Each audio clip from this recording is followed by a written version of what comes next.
നമസ്കാരം സുഹൃത്തുക്കളെ, എല്ലാവർക്കും ഗ്രീൻ ടെക് യൂട്യൂബ് ചാനലിലെ പുതിയൊരു വീഡിയോയിലേക്ക് സ്വാഗതം. അപ്പോൾ എന്തായാലും ഇന്ന് നൈറ്റിലുള്ള ഒരു വീഡിയോയാണ് നമ്മൾ എടുക്കുന്നത്. അതായത് കഴിഞ്ഞ 2-3 ആഴ്ചയായിട്ട് വീഡിയോ ഒന്നും ഉണ്ടായിരുന്നില്ല. അപ്പോൾ ഇന്ന് അല്പസമയം കിട്ടിയപ്പോൾ ചെയ്യാമെന്ന് വിചാരിച്ചു. അപ്പോഴേക്കും എന്തായാലും ഇരുട്ടായി. അപ്പോൾ എന്തൊക്കെയാണ് ചെയ്യാൻ പോകുന്നതെന്ന് ഫസ്റ്റ് ഓഫ് ഓൾ പറയാം. ഇത് നമ്മുടെ ബജാജിൻ്റെ CT100 ബൈക്ക് നമ്മൾ കുറേ മോഡിഫിക്കേഷൻസ് ചെയ്തു. അപ്പോൾ ഇതിപ്പോൾ ടെസ്റ്റ് ഡ്രൈവ് ഓടിച്ച് നോക്കി. ഏകദേശം ഒരു 10-200 കിലോമീറ്റർ ഓടിച്ചു. അപ്പോൾ ഡിസ്ക് ബ്രേക്കൊക്കെ കറക്റ്റായിട്ട് വർക്ക് ചെയ്യുന്നുണ്ട്. കാരണം ഇത് CT100 നമ്മുടെ ഡിസ്ക് ബ്രേക്ക് വരാത്തൊരു ബൈക്കാണ്. ഫ്രണ്ടിലും ബാക്കിലും ഡിസ്ക് ബ്രേക്ക് ഇല്ല, ഇപ്പോഴും ഇല്ല, അന്നുമില്ല. അപ്പോൾ ഇത് 2005 മോഡൽ ബൈക്കാണ്. അപ്പോൾ അതിന് നമ്മൾ ഡിസ്ക് ബ്രേക്ക് ഫിറ്റ് ചെയ്തിട്ടുണ്ട്. അപ്പോൾ അത് കറക്റ്റായിട്ട് ഫംഗ്ഷൻ ചെയ്യുന്നുണ്ട് ഇപ്പോഴും. നിലവിൽ കുറച്ച് മോഡിഫിക്കേഷൻ ചെയ്യേണ്ടി വന്നു എന്തായാലും ആ ഒരു കാര്യത്തിന്. അപ്പോൾ നമ്മൾ എന്തായാലും ചെയ്യാൻ പോകുന്ന കാര്യങ്ങളെന്ന് പറയാം. അപ്പോൾ നമ്മുടെ കാർബറേറ്ററാണ് ഇരിക്കുന്നത്. അപ്പോൾ ഇതിൻ്റെ എയർ ഫിൽറ്റർ ഇരുന്ന ഭാഗത്താണ് നമ്മൾ ബാറ്ററി വെക്കാനും മറ്റൊക്കെ ഉദ്ദേശിക്കുന്നത്. അപ്പോൾ അങ്ങനെ വന്നപ്പോഴേക്കും ഇതിൻ്റെ എയർ ഫിൽറ്റർ എടുത്ത് മാറ്റേണ്ടി വന്നു. അപ്പോൾ അത് കാരണം കുറച്ച് സ്റ്റാർട്ടിങ് ഇഷ്യൂ ഉണ്ട്. അതായത് വണ്ടി സ്റ്റാർട്ടാവാൻ ഇത്തിരി പാടാണ്, ഞാനത് കാണിക്കാം. അതുപോലെ എയർ ഫിൽറ്റർ ഇല്ലാത്തതുകൊണ്ട് നമുക്കൊരു ഐഡ്ലിങ് കറക്റ്റായിട്ട് കിട്ടില്ല. അപ്പോൾ നമ്മളിപ്പോൾ വണ്ടി ഒന്ന് ഓടി ചൂടായതിനു ശേഷം വണ്ടി ഐഡ്ലിങ് കിട്ടും. പക്ഷേ എങ്കിൽ നമ്മൾ വിചാരിക്കാത്ത സമയത്ത് പെട്ടെന്ന് ഓഫാവും. അതായത് എയർ ഫിൽറ്റർ ഇല്ലാന്നുണ്ടെങ്കിൽ പെട്രോളിൻ്റെ മിക്സ് എന്താ പറയുക, ഒരുപാട് ലീനാവാൻ ചാൻസ് ഉണ്ട്. പെട്ടെന്ന് ലീനായി പോയിട്ട് വണ്ടി അങ്ങ് ഓഫായി പോകും. അപ്പോൾ നമ്മളിന്ന് എന്തായാലും അതിൻ്റെ ആക്ച്വലി ഒറിജിനൽ എയർ ഫിൽറ്റർ ഇത്തിരി വലുതാണ്. അപ്പോൾ അത്രയും വലിയ എയർ ഫിൽറ്റർ നമുക്ക് വയ്ക്കാൻ പറ്റത്തില്ല. അപ്പോൾ ഈ കാണുന്ന ഒരു കുപ്പിയുണ്ട്. ഇത് നമ്മുടെ പ്ലാസ്റ്റിക് കുപ്പിയാണ്. ലുലു മോളിൽ നിന്ന് നമ്മുടെ ജ്യൂസൊക്കെ വാങ്ങിക്കുമ്പോൾ, പ്യുവർ ആപ്പിൾ ജ്യൂസൊക്കെ വാങ്ങിക്കുമ്പോൾ കിട്ടിയ ഒരു കുപ്പിയാണ്. അപ്പോൾ ഈ ഒരു കുപ്പിയെ കുറച്ച് മോഡിഫിക്കേഷൻ വരുത്തിയിട്ട് അതിൻ്റെ മുകളിൽ നമ്മുടെ ഫിൽറ്ററിൻ്റെ ഒരു കവറും വെച്ചിട്ട് ഇതിൻ്റെ ഉള്ളിലോട്ട്, അതായത് ഇങ്ങനെ ചരിച്ച് ടാങ്കിൻ്റെ ഉള്ളിലോട്ട് വെക്കാമെന്നാണ് ഇപ്പോൾ വിചാരിക്കുന്നത്. അതായത് ബജാജ് CT100 ബൈക്കിൽ എയർ ഫിൽറ്റർ ഇല്ല എന്നുണ്ടെങ്കിൽ ഉള്ള ശബ്ദം, air filter custom made air filter നമ്മുടെ ഇത് വെച്ചിട്ട് കുപ്പി വെച്ചിട്ടുള്ള ഒരു കസ്റ്റം മെയ്ഡ് എയർ ഫിൽറ്റർ വെച്ചിട്ട് ഉള്ള സ്റ്റാർട്ടിങ്. അപ്പോൾ അതിൻ്റെ ശബ്ദത്തിന് വ്യത്യാസം ഉണ്ടോ ഇല്ല എന്നുള്ള കാര്യം. അപ്പോൾ നമുക്ക് എന്തായാലും നേരെ പോകാം. നമുക്ക് ഫസ്റ്റ് ആദ്യം ഇതിൻ്റെ ഒരു സ്റ്റാർട്ടിങ് കാണിക്കാം. അതായത് എയർ ഫിൽറ്റർ ഇല്ലാതെ, എയർ ഫിൽറ്റർ വയ്ക്കാതെ നമ്മളിപ്പോൾ സ്റ്റാർട്ട് ചെയ്ത് കാണിക്കും. അതിനുശേഷം എയർ ഫിൽറ്റർ ഇത് വെച്ചിട്ട് ഒരു മോഡിഫൈ ചെയ്തൊരു എയർ ഫിൽറ്റർ ഉണ്ടാക്കും. ഇതൊരു സാധാരണ കുപ്പിയാണ്. അപ്പോൾ ഇത് കഴിഞ്ഞ് മോഡിഫൈ ചെയ്തൊരു എയർ ഫിൽറ്റർ ഉണ്ടാക്കിയിട്ട് അതിനെ ഇതിൻ്റെ ഉള്ളിൽ ഫിറ്റ് ചെയ്തിട്ട് ഉള്ള പെർഫോമൻസിൻ്റെ വ്യത്യാസം നമുക്ക് കാണാം. അപ്പം ആദ്യം അതിൻ്റെ നോർമലായിട്ടുള്ള സ്റ്റാർട്ടിങ്, കാരണം ഈ ഒരു രീതിയിൽ സ്റ്റാർട്ട് ചെയ്യാനും പാടാണ്. എയർ ഫിൽറ്റർ ഇല്ലാത്ത സമയത്ത് നമ്മൾ കിക്ക് ചെയ്യുന്ന സമയത്ത് എന്തായാലും ചോക്ക് പിടിച്ചേ വണ്ടി സ്റ്റാർട്ടാവത്തുള്ളൂ. സ്റ്റാർട്ടായാലും ഐഡ്ലിങ് കറക്റ്റായിട്ട് നിൽക്കത്തില്ല. എന്തായാലും സ്റ്റാർട്ടിങ് കാണിക്കാം. വണ്ടി ഓൺ ചെയ്തു.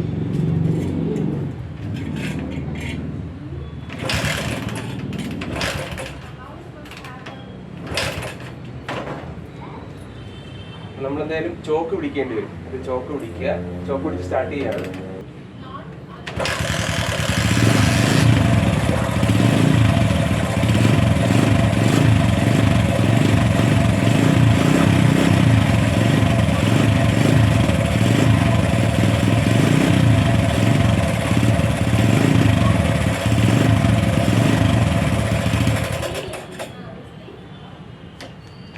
സ്റ്റാർട്ട് ചെയ്യാം.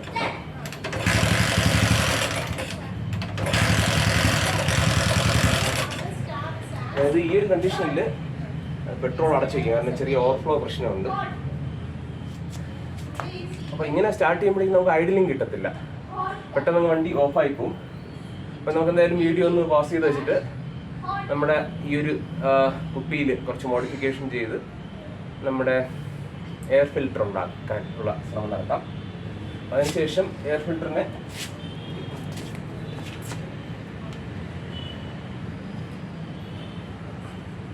ഇത് നമ്മുടെ റോയൽ എൻഫീൽഡിൻ്റെ ഒരു യൂണിറ്റാണ്, ഈ ഒരു റബ്ബർ പീസ്. അതിനുശേഷം എയർ ഫിൽറ്റർ മോഡിഫൈ ചെയ്ത് എയർ ഫിൽറ്റർ വെച്ചിട്ട് ഇങ്ങനെയാണ് നമ്മൾ വയ്ക്കാമെന്ന് ഉദ്ദേശിക്കുന്നത്.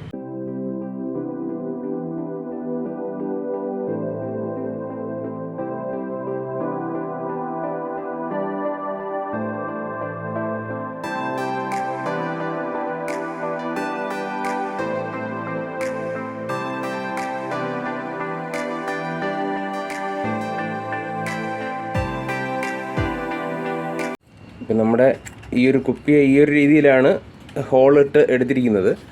ഇനി ഇതിൻ്റെ പുറത്ത് എന്നിട്ട് ഈ ഭാഗത്തും ഹോളിട്ടിട്ടുണ്ട്. അതിനുശേഷം ഈ ഒരു ഫിൽറ്റർ വെച്ചിട്ട്, ഇത് ആക്ച്വലി നമ്മുടെ CT100 വരുന്ന ഫിൽറ്റർ തന്നെയാണ്, സെയിം ഫിൽറ്റർ വെച്ചിട്ട് ഈ ഒരു രീതിയിൽ റാപ്പ് ചെയ്യും. റാപ്പ് ചെയ്ത് ഒട്ടിച്ചെടുക്കും. വേറൊരിടത്തൂടെ എയർ കയറാത്ത രീതിയിൽ ഈ ഒരു രീതിയിൽ റാപ്പ് ചെയ്ത് എടുക്കും. എന്നിട്ട് ഓക്കെ.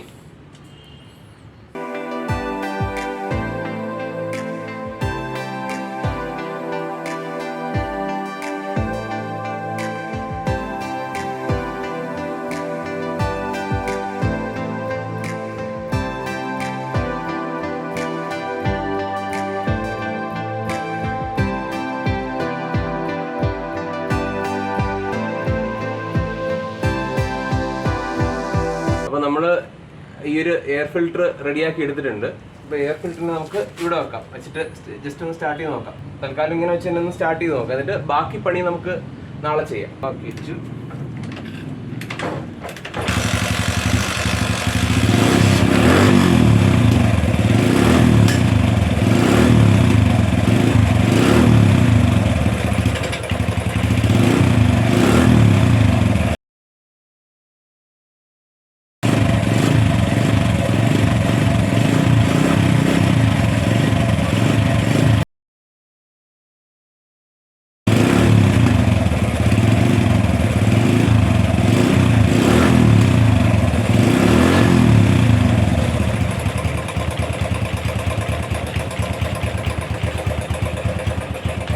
അപ്പോൾ ഇതാണ് ഇതിൻ്റെ ഒരു വ്യത്യാസം. അതായത് എയർ ഫിൽറ്റർ വെച്ചപ്പോൾ നമുക്ക് വണ്ടിയുടെ കറക്റ്റായിട്ട് സ്റ്റാർട്ട് ചെയ്യാനും പറ്റുന്നുണ്ട്, ഐഡ്ലിംഗ് ഒക്കെ കറക്റ്റായിട്ട് കിട്ടുന്നുണ്ട്. അതായത് ഇനിയും കുറച്ചുകൂടെ പരിപാടി ഇതിൽ ബാക്കിയുണ്ട്. അതായത് ഇതിനെ ഒന്ന് ഇതിൻ്റെ ഉള്ളിലോട്ട് വെക്കണം. അതുപോലെ തന്നെ കാർബറേറ്റർ മാറ്റാൻ കുറച്ച് പരിപാടി ഉണ്ട്. എന്തായാലും ഇന്ന് രാത്രി കൊണ്ട് ഇത് തീരത്തില്ല. അപ്പോൾ ബാക്കി നമുക്ക് നാളെ രാവിലെ ചെയ്യാം. ഇനി നമുക്ക് ചെയ്യാനുള്ളത് ഇതിൽ നമ്മുടെ എയർ ഫിൽറ്റർ ഇന്നലെ ഉണ്ടാക്കി വെച്ച ഈ ഒരു എയർ ഫിൽറ്ററിനെ നമുക്കിതിൽ ഫിറ്റ് ചെയ്യണം. ഇതിൻ്റെ ഉള്ളിൽ ഏകദേശം ഈ ഒരു രീതിയിലായിരിക്കും നമ്മൾ ഫിറ്റ് ചെയ്യാൻ ശ്രമിക്കുക. അപ്പോൾ നമുക്ക് ടാങ്ക് അഴിക്കണം, സീറ്റ് അഴിക്കണം. എന്നിട്ടിത് ഫിറ്റ് ചെയ്ത് നോക്കാം.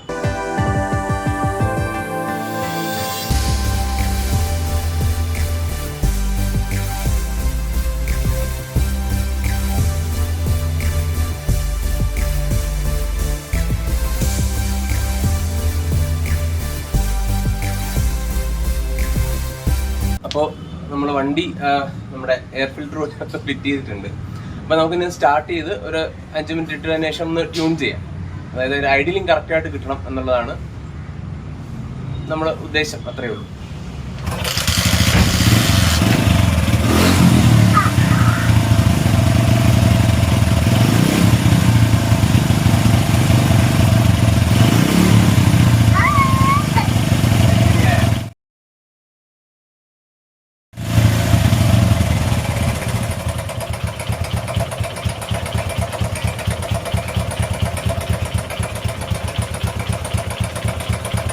അപ്പോൾ നമ്മുടെ എയർ ഫിൽറ്റർ ഇല്ലായിരുന്നപ്പോഴേക്കും അതിൻ്റെ ഐഡ്ലിംഗ് സ്പീഡ് ഒട്ടും നിൽക്കുന്നുണ്ടായില്ല.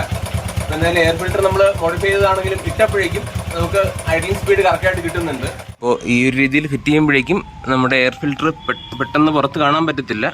ഇത് സൈഡിൽ നിന്നുള്ളൊരു ലുക്കാണ്. കുറച്ച് വൈഡായിട്ട് കാണിക്കാം. ഓക്കെ, ഇങ്ങനെ വയ്ക്കുമ്പോഴും അടിയിലായിട്ടാണ് എയർ ഫിൽറ്റർ ഇരിക്കുക. ഈ ഒരു രീതിയിൽ ഉള്ളിലോട്ടായിരിക്കും എയർ ഫിൽറ്റർ പ്ലേസ് ചെയ്തിരിക്കുന്നത്. ഓക്കെ, പെട്ടെന്ന് പുറത്ത് നോക്കി അറിയാൻ പറ്റത്തില്ല. അപ്പോൾ നമുക്ക് ഇത്രയും പോർഷൻ നമുക്ക് ഓപ്പൺ ആയിട്ട് തന്നെ കിട്ടും. അപ്പോൾ നമ്മുടെ ബാറ്ററിയൊക്കെ അവിടെ വെക്കാൻ പറ്റും.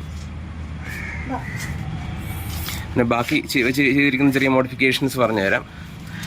ഇതാണ് നമ്മുടെ ഡിസ്ക് ബ്രേക്കിൻ്റെ കാലിപ്പർ. ഈ കാണുന്നതാണ് കാലിപ്പർ. ഇത് ഡിസ്ക് ബ്രേക്കാണ്. നമ്മളിവിടെ വൈഡ് തന്നെ കാണിക്കാം. അത് ഇവിടെ ബ്രേക്ക് ഇവിടെ അപ്ലൈ ചെയ്യുന്ന സമയത്ത് ഇവിടെ ഡിസ്ക് ഇവിടെ എൻഗേജ് ആവുന്ന കാണാം. അതിപ്പോൾ നോക്കിയാൽ മതി. പ്രസ് ചെയ്യുന്ന സമയത്ത് ഇവിടെ ഡിസ്ക് ബ്രേക്ക് എൻഗേജ് ആവും. അത് പ്രസ് ചെയ്യുന്നു. ഓക്കെ, പിന്നെ ഇത് നമ്മുടെ ഡിസ്കിൻ്റെ ഫ്ലൂയിഡാണ്. ബ്രേക്ക് ഫ്ലൂയിഡ് ഒഴിക്കുന്ന ഒരു ടാങ്കാണ് ഇവിടെ വെച്ചിരിക്കുന്നത്. ഇത് നമ്മുടെ ഡിസ്കിൻ്റെ കാലിപ്പർ. അപ്പോൾ അത് സെറ്റ് ചെയ്തിരിക്കുന്ന രീതി എന്ന് പറഞ്ഞു കഴിഞ്ഞാൽ നമ്മുടെ ചെയ്സിൽ ഈ ഭാഗത്ത് തന്നെ നട്ട് ബോൾട്ടിട്ട് വെൽഡ് ചെയ്തിട്ട് അതിനെ സ്വിംഗ് ആമിൻ്റെ ഇടയിലൂടെ താഴോട്ട് കൊണ്ടുവന്ന് അടിയിൽ കൂടെ കണക്ട് ചെയ്തിരിക്കുക. ഈ ഒരു രീതിയിലാണ് ചെയ്തിരിക്കുന്നത്. ഇത് പ്രസ് ചെയ്യുന്ന സമയത്ത് അത് എന്താ പറയുക എൻഗേജ് ആവും. ഡിസ്ക് ബ്രേക്കിൻ്റെ കാലിപ്പറിനകത്തോട്ട് ഇത് പുഷ് ചെയ്യും. ഇതിൻ്റെ ലെങ്തൊക്കെ അഡ്ജസ്റ്റ് ചെയ്യാൻ പറ്റുന്നതാണ്.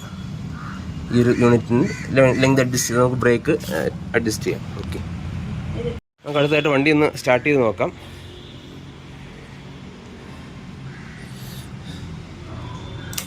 ഓൺ ചെയ്തു, പെട്രോള് റിസർവിലാക്കി.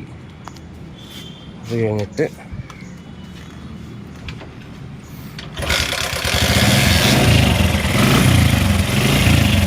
ചില കൈ കൊടുക്കാം.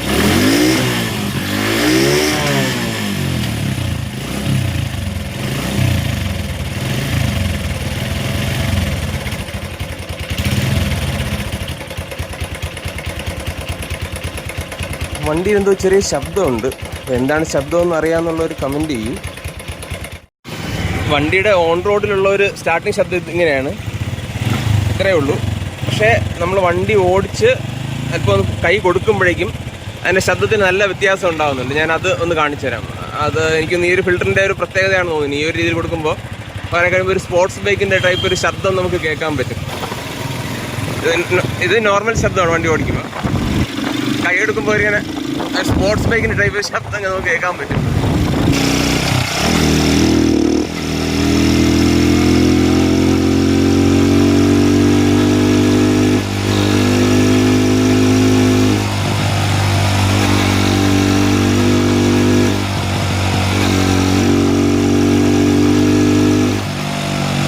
അപ്പോൾ ഇത്രയാണ് നമ്മുടെ ബൈക്കിൻ്റെ ആ ഒരു പെർഫോമൻസിലുള്ള ആ ഒരു വ്യത്യാസം വരുന്നത്.